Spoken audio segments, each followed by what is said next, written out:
Parole d'évêque, Monseigneur Bruno Feillet. Avec nous aujourd'hui, Monseigneur Feillet. Monseigneur Feillet, bonjour. Bonjour.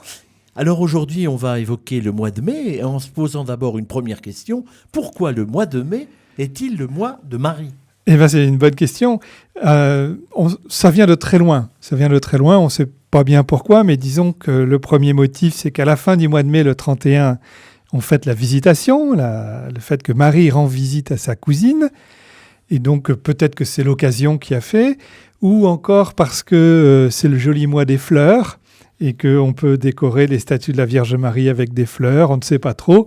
Enfin voilà, c'est devenu traditionnel. Le mois de mai, c'est le mois de Marie. Et alors, pourquoi prie-t-on Marie ?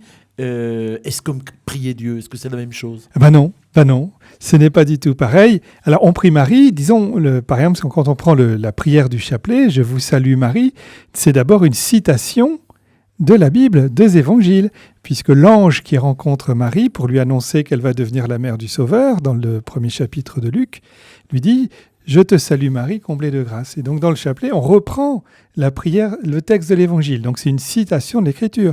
Et puis la parole qui suit « Tu es bénie entre toutes les femmes et le fruit de tes entrailles est béni », c'est la parole là aussi qui est dans l'Écriture, c'est la salutation de sa cousine lorsqu'elle vient justement la visiter et visite qu'on fête le 31 mai. Et donc, on reprend des paroles de la Bible et notre prière est nourrie de la parole de Dieu. Enfin, on n'invente rien. Alors ensuite, notre prière qui salue Marie comme elle est saluée dans l'Écriture, c'est une manière de louer Dieu pour ses saints et pour les créatures les plus belles. Voilà, donc saluer Marie, c'est honorer Dieu quand même. Alors évidemment, il y a certaines questions qui se posent. Comment Marie devient-elle enceinte ? Oui. On vous l'a sans doute beaucoup posé, pas les jeunes en confirmation ou ailleurs. Oui, bien sûr, on pose souvent la question, parce que tout le monde sait comment on fait les enfants. Mais reprenons l'affaire des mythologies grecques ou romaines. Souvent, on voit Zeus pour les Grecs ou Jupiter pour les Romains se promener sur Terre, se trouver une jolie terrienne et lui faire un enfant qui devient un demi-homme et un demi-dieu, comme Hercule, par exemple, qui est un demi-dieu. Et pas du tout comme ça dans la version chrétienne, parce qu'il y a bien Dieu le Père, mais ce n'est pas le Père qui engendre en Marie Jésus. C'est l'Esprit Saint.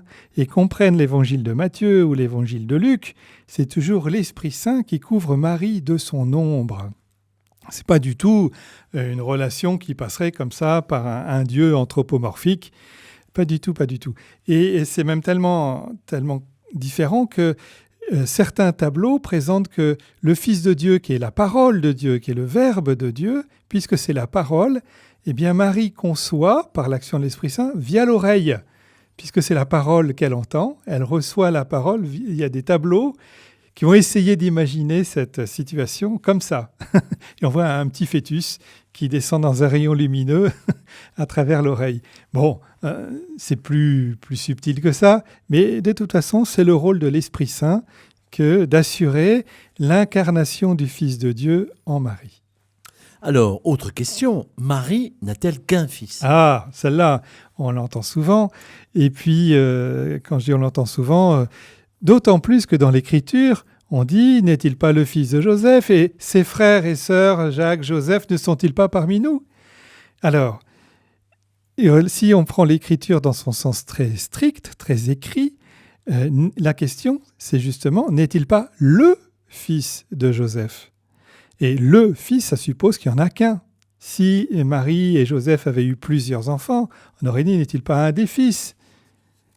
Et quand on dit le, c'est tellement précis que ça veut dire qu'il n'y en a qu'un. Et puis un autre indice consiste à entendre ce que dit Jésus sur la croix. S'il avait eu des frères et sœurs, aurait-il confié sa propre mère à d'autres membres que ceux de sa famille ?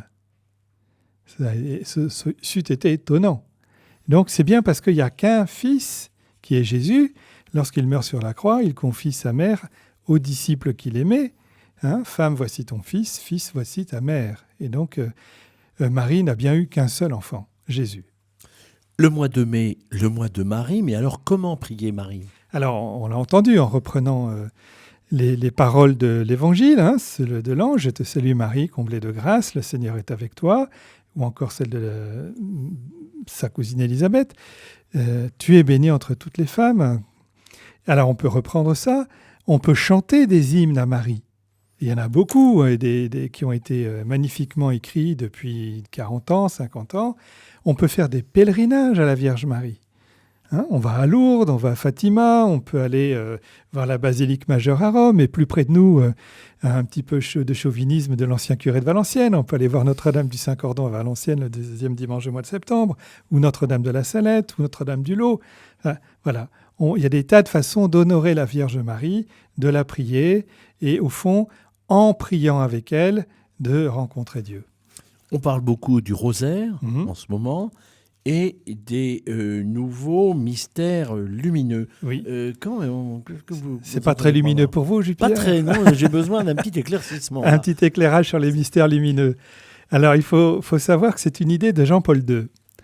Jean-Paul II qui a inventé la possibilité d'ajouter aux traditionnels 15 mystères habituels du rosaire, redisons-le pour mémoire, pour nos auditeurs, les mystères joyeux, les mystères douloureux, puis les mystères glorieux.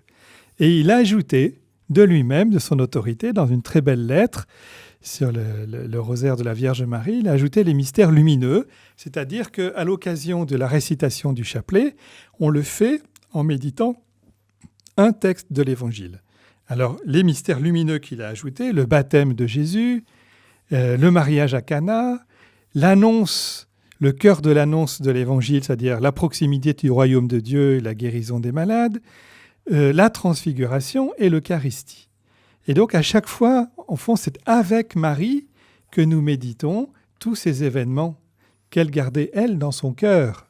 Et on fait comme Marie, c'est-à-dire que en priant le chapelet, on demande à garder dans notre cœur tous ces événements bibliques.